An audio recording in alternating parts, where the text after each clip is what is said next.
देखें, जो रियलिटी अब तक है वो तो जो टॉप लीडरशिप है ईरान की, वो आप उसको दिफाई लिहाज में देखें, आप सियासी लीडरशिप, पॉलिटिकल लीडरशिप जो उनकी है, या उनकी जो आर्मी की टॉप की लीडरशिप है, या आप साइंटिस्ट को देखते हैं, ये तीनों कैटेगरीज़ की जो लीडरशिप है वो अब तक जो है वो मतलब ईरान के अंदर मौजूद नहीं है। वो निशाना बन चुके हैं इसराइल का। ईरान जो इसराइल के ऊपर अटैक कर रहा है वो अब सबके सामने है कि वो 10 मिसाइल जो है उनके ऊपर दागता है तो 10 में से एक जो है वो जाके हिट कर रहा है। जॉर्डन और सीरिया ही उसको गिरा देते हैं। ऑब्वियसली उसको रुकावटें हैं, वो उनकी जोग्राफियाई लिहाज से हैं या उनके पास टेक्नोलॉजी का कम होना है। बिल्कुल, बहुत खूबसूरत। लेकिन दोनों के माबैन इस वक्त कंपटीशन बहुत ज़्यादा चल रहा है, चूँकि इसराइल ये तवक्को ही नहीं रखता था कि ईरान जो है वो रिएक्ट करेगा, और शायद ईरान को भी ये तवक्को नहीं थी कि इतने अरसे के साथ, तवील अरसे के साथ उसकी चलती रही है। अमेरिका के साथ बातचीत चल रही थी, मुज़ाकरात चल रहे थे, धमकियां चल रही थी। वो अमेरिका धमकियां दे रहा था, ये अमेरिका मुर्दाबाद, और उसकी धमकियों को रिफ्यूज़ करते थे। इन्हें ये तवक्को नहीं थी कि इसराइल इस लेवल पे जाके हमारी टॉप लीडरशिप को नुकसान पहुंचा सकता है, जो कि नुकसान पहुंचा है। अब लेकिन आप ये देखें, जहाँ टेक्नोलॉजी है तो दूसरी कौम के पास जो है ना एक बड़ा सब्र भी है, और ईरान पहले से 10-10 साल तक जंगें लड़ता रहा है। ईरान बड़े अरसे से प्रॉक्सी वार कर रहा है। ये सारी चीज़ें चूँकि चल रही हैं, तो अब ईरान उसी सूरत में कामयाब हमें दिखाई देता है जो सीनियर तज्जिया निगार हैं।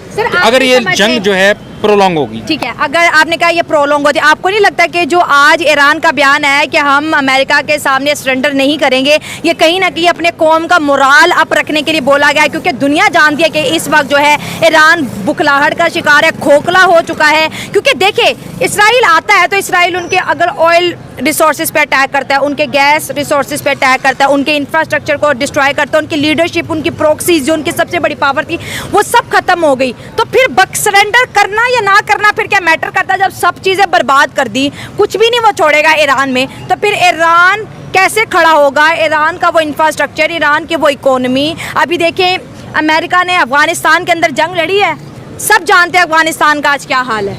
देखें, अफगानिस्तान का कुछ भी हाल हो, एक वो कौम होती है जिसके पास कुछ नहीं है, एक वो हैं जिनके पास बहुत कुछ है। ठीक है, तो जिनके पास बहुत कुछ है, जो आपके दावा करते हैं कि उनके पास टेक्नोलॉजी है, इसराइल उसके पास टेक्नोलॉजी का वो दावा कर रहे हैं कि हम अपना दिफा कर सकते हैं। ईरान के 10 लोगों का जाना और इसराइल का एक बंदे का मरना जो है ना वो इक्वल होता है। उनकी कौम अपनी गवर्नमेंट का गिरेबान पकड़ती है, इसराइली पकड़ रहे हैं। बहुत सारी ऐसी फुटेजेस भी सामने आ रही हैं, और आहिस्ता आहिस्ता अंदर खाते जो है ये अंदरूनी तौर पे उस कौम के अंदर ये बन रहा है कि हमारी गवर्नमेंट ने ये जो स्टेप उठाया ईरान के ऊपर अटैक करके, अब हमें परेशानी में डाल दिया है, तो उनके लिए एक बहुत बड़ी परेशानी है। सबसे पहली बात तो ये है कि भले इसराइल था या ईरान और अमेरिका था, उन लोगों ने ईरान को बहुत लाइट लिया। जो उन्होंने एक सोचा हुआ था कि ईरान रिटेलिएट नहीं करेगा, तो ईरान ने ऐसा उनको सबक सिखाया कि इसराइल अपनी अगले 100 साल तक भी याद रखेगा कि हमारे साथ ईरान ने क्या किया। अच्छा, सेकंड बात रही आपकी अमेरिका वाली, तो अमेरिका अगर इस जंग में कूदता है तो सोचें कि रशिया कहाँ खड़ा होगा, आपका चाइना कहाँ पे खड़ा होगा। वो कंट्रीज़ जो ईरान को सपोर्ट करते हैं। आज प्यूटन का बयान आपने शायद सुना होगा कि उसने ये कहा कि हम ये सोच भी नहीं सकते थे कि ईरान इस हद तक फाइट करेगा।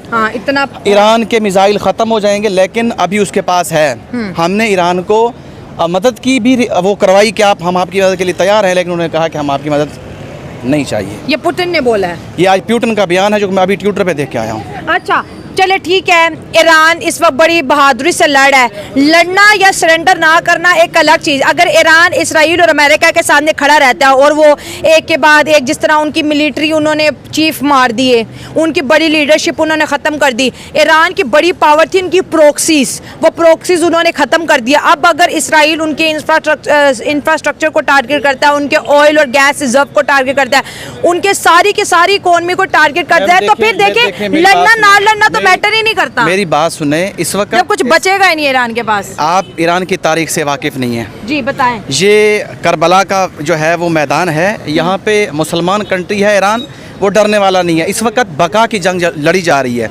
आपने आज उसका जो ईरान का खमीनी है उसका बयान नहीं सुना? हाँ। कि हम जो है वो शहीदों के वारिस हैं, इमाम हुसैन की वो धरती है, करबला का जो है ना वो मुल्क है, तो हम अपनी बका के लिए हर हद पार करेंगे।